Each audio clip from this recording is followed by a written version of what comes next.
Oh, you I've been waiting for this day for a while. I'm finally printing my very first moto graphic kit. For those of you who don't know, I've been involved in motocross and basically anything two wheels for pretty much my entire life. I was actually a pro rider at one time back when I used to be cool. Riding is one thing, but ever since I was a little kid, I've always been super drawn to the design and visual aspect around motorcycle culture, especially within the motocross scene. The bold designs, the bright colors, everything looks like it's gonna go super fast and punch you in the dick at the same time. I love it. And graphic kits for bikes are obviously a huge part of that, and that's something that I've always wanted to be involved with on some level since I was a kid, either designing them, making them, whatever. And after years and years of hard work, I'm finally able to do that. And the first bike we're gonna do is the Suzuki DRZ 400 SM. Now, this isn't a motocross bike, but still a very hugely popular bike, at least here in North America. And it's also very exciting because we're doing this kit for the guys over at the Yammie Noob channel. If you aren't familiar with the Yammie Noob channel, it's a motorcycle channel filled with all kinds of delicious nuggets, from bike reviews, builds, moto vlogging, all that good stuff. I've linked it down in the description for you guys to check out. They're doing a series right now with their DRZ rival bike, and they had reached out to us originally just to design the kit. They saw our work, liked what we did, and thought we'd be a good fit, and of course we took it on. But during that whole process, I was thinking, like, you know, we can make this thing too. I'm already halfway there. I already had the printer, I already had the laminator, I already had the hookups and all the materials and templates and all the other stuff that goes along with this. The only thing I was missing was having a really good cutter in the mix, and that's actually a big reason why I so abruptly brought in that Suma cutter a few weeks ago, was just to do this project. And after I decided, let's just pull the trigger on that thing and bring it in, I hit them up and said, hey guys, we can make this kit for you start to finish here and make it a lot easier. And of course they were stoked on that, so here we are. Oh yeah, and I didn't mention that their channel is just shy of like 900,000 subscribers at this point, and they're gonna be making videos with this bike, so no pressure on me or anything.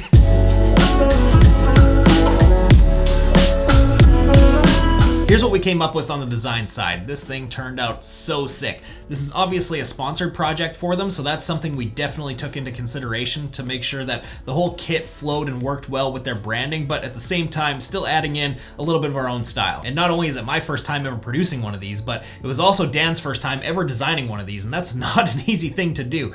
Thankfully though, I've been looking at these kits for literally my entire life, so I was able to kind of point him in the right direction on a lot of the major stuff, and then he ran with it from there, and as you can see, he did a killer job. I need to hire some more damn employees so that I have time to design some of these.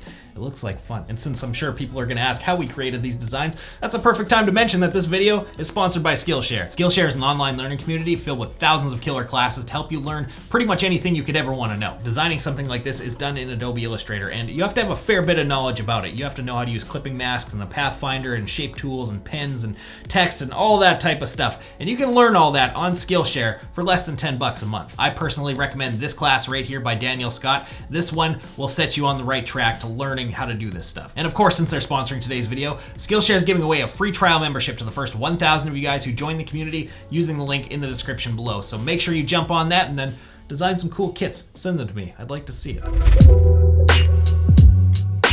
Even though this is my first time doing this, it's really not that much different than any other print job that I've done a million times before. You print it, let it outgas, laminate it, cut it, and you're done. There's only really two main differences here. The first one being that the materials involved are insanely expensive. I mean like 1,500 bucks for a roll of vinyl and a roll of laminate. So when you fuck up, it hurts. I'm really hoping to avoid that today. And the second one, the materials are vastly different than anything you would use for any other type of a job. When you're making stuff for motorcycles, it needs to be durable, and most importantly, it needs to be able to stick to the plastics. Now, I'm not gonna get into all the sciencey shit behind this, but these plastics are what's called low surface energy plastics. So what that really means is that regular vinyls have a hard time sticking to them, so you need something with a really strong adhesive. So to take care of that, I'm printing on the Substance Ultra Curve X1. This stuff currently is hailed as the best there is in the industry. This company specializes in making materials just for this application. And no, I'm not paid to say this or sponsored in any way. I had to buy this thing, full price. It's not cheap. I'm also gonna be using their laminate for this, but we'll get to that when we get to that. First, I gotta get this in the machine. I've never printed on this stuff before, so I gotta set like my media gap adjustments and calibration settings and all that stuff to make sure that the print comes out nice and crispy. So let's get on it.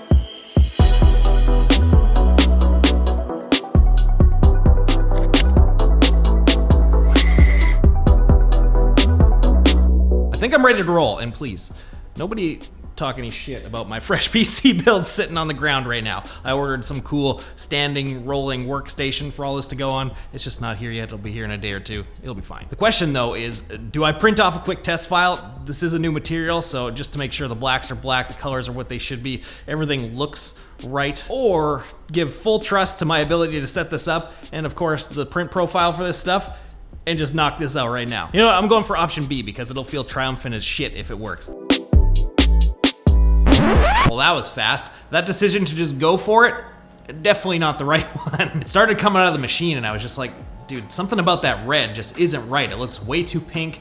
Something's not right here. So that's where I stopped it and pulled it out of the machine. And yeah, the red is not even close to what it's actually supposed to be. I don't know what the deal is with that print profile that I was using, but it's doing something really weird to the reds. And I tried a few more times. They're all looking weird. So something is wonky with that profile. And for some reason, the profile that Substance created for this material doesn't use the highest quality print settings of this machine. And this is something I've come across before from a few other brands, and I don't know what the hell their aversion is to using the highest quality settings in these things, but it drives me nuts because the diagonal lines end up getting a little bit of chop in them when you look up close, and it's not nice. When you use the highest quality settings, that stuff goes away. It takes a little longer to print, but I mean, the added time versus quality, 100% worth it to me. So what I've actually done now is just created my own profile from scratch.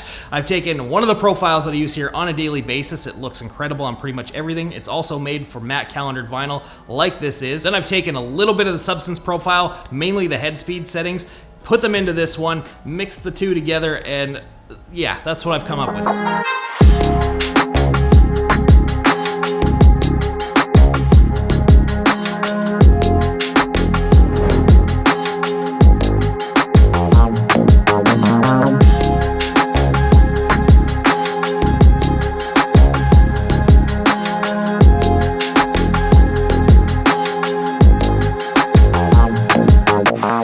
Dude, that worked out so good. That red is nice and crispy, nice and bright. The print came out amazing. Glad I created my own profile. It came out so much better than it was with the profile I was using. That was the easy part. Now I gotta play the waiting game before moving on to laminating and cutting, and that's where things are gonna go wrong if they're gonna go wrong. I have to let this roll outgas for a little while first. This is the first time I've ever worked with this material, so I'm definitely gonna let it sit for longer than normal, probably overnight, so let's give this a little time warp. I wish I could do that with all of my work. Life would be so much easier. All right, it's time for the laminate. Again, I'm using Substance for this. This is the Ultra Curve 1500. I'm using gloss for this kit so we get a nice shiny finish. And this is a stage where these kits get their toughness from, because this is a 15 mil laminate. It's thick as hell, like, yeah, that's not a regular ass sticker. So by the time the laminate and the vinyl are combined, this stuff is around like 21 mil range, something like that. It's thick, and because it's so thick, I'm a little bit worried here, because this stage in any sort of graphic making, when the laminate's going on, that's usually the stage where things are gonna go wrong. And when using expensive materials like this and the vinyl we printed on, when it goes wrong, a sheet piece, whatever you wanna call it, like that, is around anywhere between a $50 to a $70 mistake. So yeah, you do a couple of those in a day, that shit adds up quick. You're eating ramen for a while. So for this first one, I'm playing it safe. I've got my laminator turned down pretty damn slow. I've also got the heat on the top roller, so it'll help it along a little bit. And yeah, let's get this thing loaded up, which is also gonna be fun because this stuff is like 80 pounds a roll.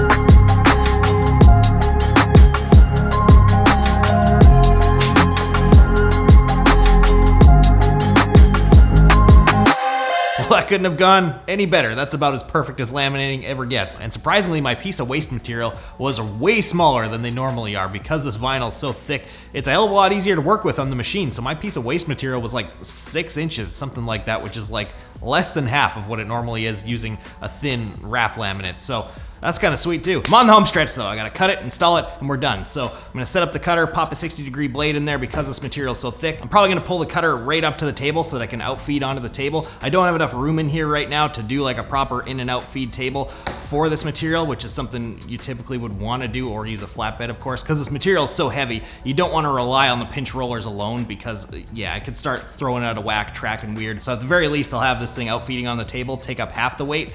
Hopefully that'll be enough. And again, I'm gonna play it safe. Even though this cutter can run at batshit crazy speeds, I'm gonna back it way down. I don't care how long this one takes, as long as it comes out good.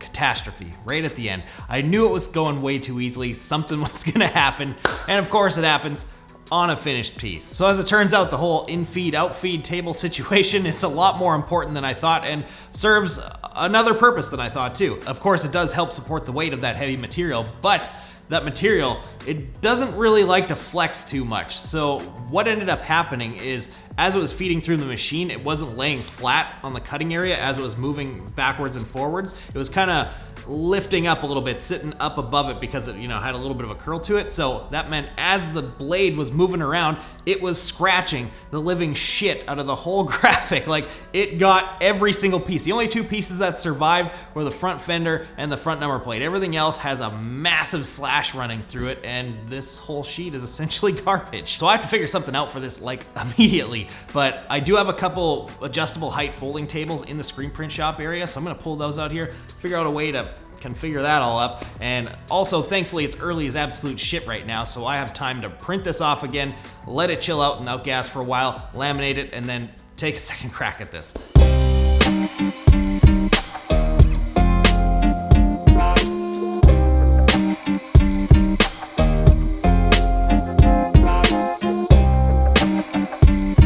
This is what I've come up with. It's a little bit ghetto, but it is actually kind of perfect because the height of the tables on each end is bang on with the height of the cutter. The adjustable legs weren't quite enough, so a couple 2x4s did the trick. Well, attempt number 2.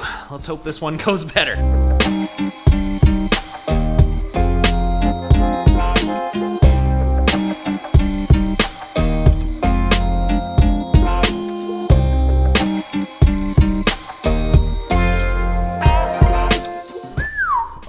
Victory. That was so nerve-wracking. I did not want to mess up another piece. And now that I got this figured out, you bet your ass I'm gonna go design a new kit for my KLX 110 as soon as I'm done here tonight. Oh, it's hideous compared to this. Leave a comment down below if you want to see a video about that. But moving on, I gotta do like a semi-install with this. I've got a plastic kit here for this bike, but the plastic kit for this bike is like only a few of the pieces. It doesn't come with a full deal for the whole bike. It's kind of ridiculous. So I'm gonna be doing the rear number plates, which is the hardest part anyways. The rad shrouds, obviously not the tank because that's not here. The rear fender, and that's it. All the other stuff is with those guys.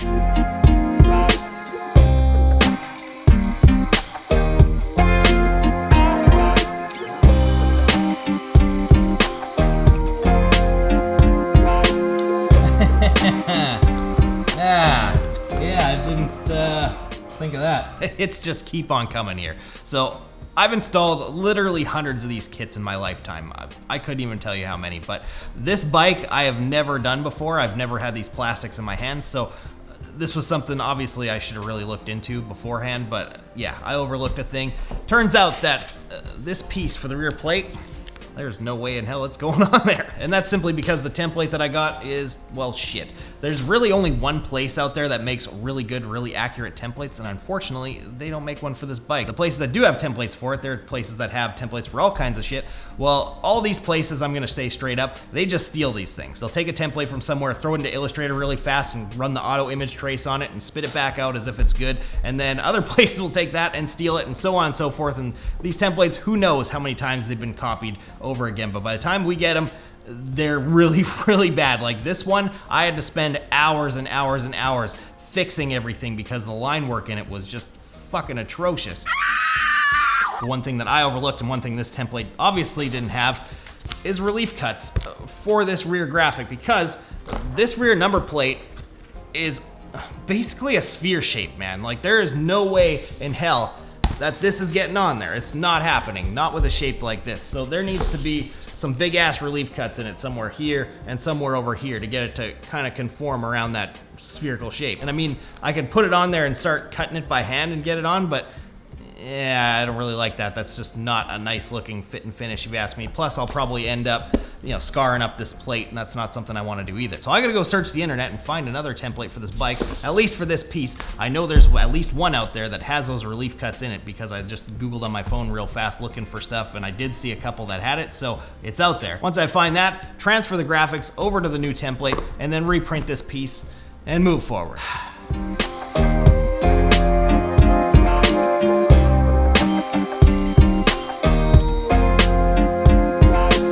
For a first crack at making a kit and having a bunch of hiccups along the way, this thing's turning out really sick.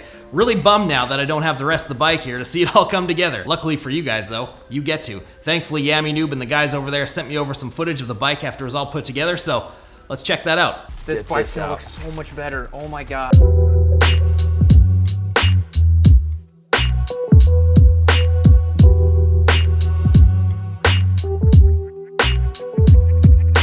There's so many stickers. Thank you to Roguelab, all the stickers. I like these kind of synthwave design ones with this bear shooting lasers out of its eyes. You see that? That's awesome. Well, that was definitely an experience. I'm not even gonna lie to you. My throat is actually a little bit hoarse right now from how much yelling and screaming I did off camera during those mistakes. But hey, you gotta make mistakes to learn shit, right? And I definitely made my fair share with this one. A lot more than you saw in this video, and it's not like I'm trying to hide that or anything because I really don't give a shit who sees that. But once I get into like a work zone, yeah, I just focus in on stuff and the camera kind of gets forgotten about. But I'll tell you, I printed some of those pieces a couple of times. Mistakes aside though, I am super pumped that I have the ability to do this now. So I just gotta put in the work, a little bit more practice, and perfect some of the process a little bit more. That 110, it is happening next for sure. And as always, once I feel like I've got this dialed and I actually know what the fuck I'm talking about, I will share that process with you guys. So watch out for that down the road. But that's it for this one, so please, slap that thumbs up button for me, it really helps. And drop a comment for me down below. Let me know if you want to see that 110 kit or if you just want to talk some shit about this one. Thank you guys for watching. We'll see you in the next video.